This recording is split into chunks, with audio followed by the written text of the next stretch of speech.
How much does it cost to charge an electric car by state? And you know this is different because some states are importing, buying their electricity and having different demand and different production methods, different storage methods, and so forth. So it could vary by quite a bit depending where you want to buy that EV. So I think a lot of people that are thinking of purchasing one of these things might be curious about this.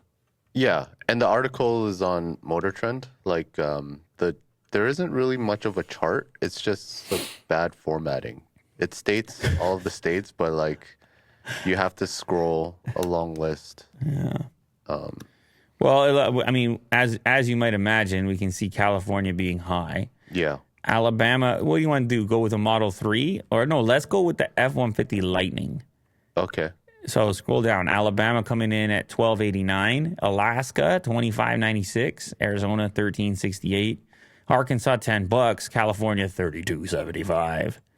Colorado, $13. Connecticut, $25. It looks like California might top the list, although Alaska was higher than I expected. Hawaii was pretty high as well. That makes sense to me. So on the low end, you're looking at like $10 to recharge an F-150 Lightning, and on the high end, you're looking at over $30. That includes, I think, California and Hawaii. Hawaii coming in at $36 to recharge an F-150 Lightning. The F-150 Lightning is a big battery unit.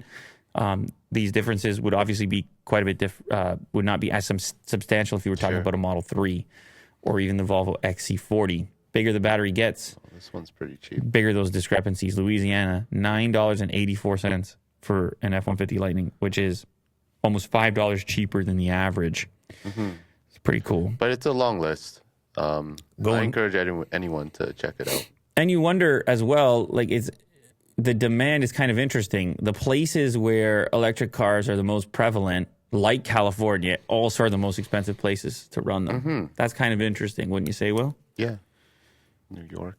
And the places where they're cheapest to run, I bet they probably are a smaller percentage of the overall market. Yeah. So maybe these things could change as the adoption goes up.